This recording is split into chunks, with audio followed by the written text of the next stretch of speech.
des échos, des rumeurs, des journalistes revanchards, des hommes politiques comme par exemple M. Robert-André Vivien, pour ne citer que lui, auraient tendance à faire croire que France Inter serait un repère de gauchistes. J'invente rien. J'ai fait ma petite enquête pour tenter d'affirmer le contraire. Hélas. Mes investigations me conduisent à donner raison à ces bruits. Trop de noms sont impliqués dans cette affaire. Aussi n'en dénoncerai-je que quelques-uns. À commencer par des agents de l'étranger, comme Yvan Levaille. Déjà ce nom. N'est-il pas le petit-fils de Vladimir Levaille-Bondartchouk, chef d'une tribu abkhaze, qui entretenait avec Bulgakov une correspondance souterraine? Ils se rencontrèrent un mardi soir de 1937 à la gare de Nijni Novgorod afin d'ébaucher un complot visant à sodomiser le transsibérien. Anne Roumanoff. Encore les Abkhazes. Ces 2 dernières années, la camarade Roumanoff était vêtue de rouge. Vous avez été témoin.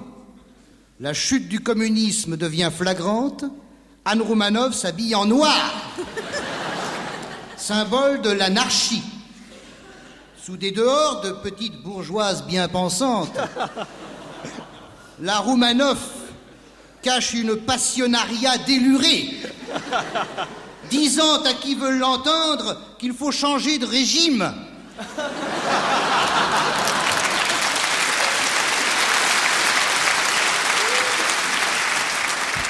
À votre avis, mesdames, messieurs les jurés, pourquoi, à distance régulière, prononce-t-elle le mot de slim fast? Pour maigrir? Allons donc, c'est fait depuis belle lurette. Hein? Presque. En réalité, Slim Fast est un nom de code permettant de signaler à un ennemi putatif les mouvements de la Tour Eiffel. Jacques Ramade. Jacques Ramade, comment se fait-il qu'il soit revenu à France Inter le dimanche qui succéda aux événements de Russie? Avez-vous écouté Radio Moscou le mois dernier? Tous les dimanches matins, on entendait une voix fluette, dont j'ai recueilli un extrait. Écoutez. Rodni Bingio, Rusni Lias de la Pied, Sarek de Bondignon, de la Chorion.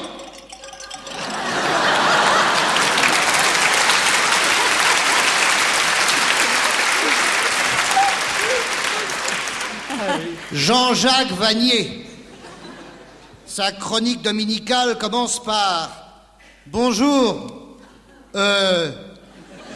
j'arrive pas à me relire. » En fait, il n'arrive pas à relire ce qu'un auteur juif, Abraham Goldenberg, lui écrit en hébreu.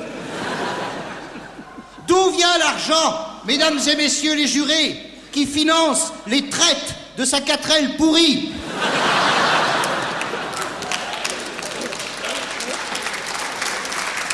Pourri en apparence, j'ai vu le moteur. Jaguar XL à double injection, directement importé de Tel Aviv par un importateur de machines à coudre. Jean-Jacques Vanier se déplace en voiture. C'est bien la preuve qu'il n'est pas payé par France Inter. Sinon, il viendrait en stop. Laurent Gérard, visage d'enfant de cœur, fils de prêtre ouvrier. 2 mois de concubinage forcé avec Anne Sinclair. Et catholique tellement intégriste qu'il devient le nègre de Virginie Lemoine. Oui, messieurs les jurés, Laurent Gérard, c'est l'œil gauche du Vatican sur France Inter. Laurent Ruquier, natif du Havre. Pourquoi?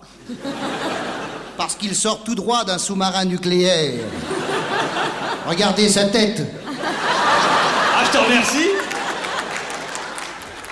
C'est l'irradié de la radio. Formé à l'école d'espionnage de Notre-Dame de Gravenchon. Il connaît bien sa géographie. Producteur de Rien à cirer où il invite pas mal de gens de droite pour donner le change. Mais la semaine dernière, il craque, monsieur Ligerfest. Il craque, et c'est Arlette Laguillet qui débarque. Aussitôt cuisiné en coulisses par Anne Roumanoff. Comment tu fais pour être si mince? C'est vrai en plus. En plus, c'est vrai. En plus, c'est vrai. Réponse d'Arlette, je ne bouffe qu'à la fête de l'UMA.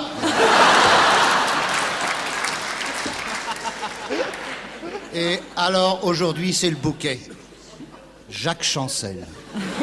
Alors là, bien connu pour être célèbre.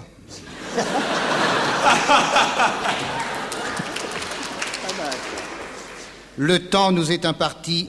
J'aurais bien des choses à dire s'il n'était pas armé. En vérité, je vous le dis... Pardon, j'ai des renvois. Plus qu'un repère de gauchistes, France Inter est un nid d'anarchistes. Et c'est pour ça que je suis fier d'y travailler.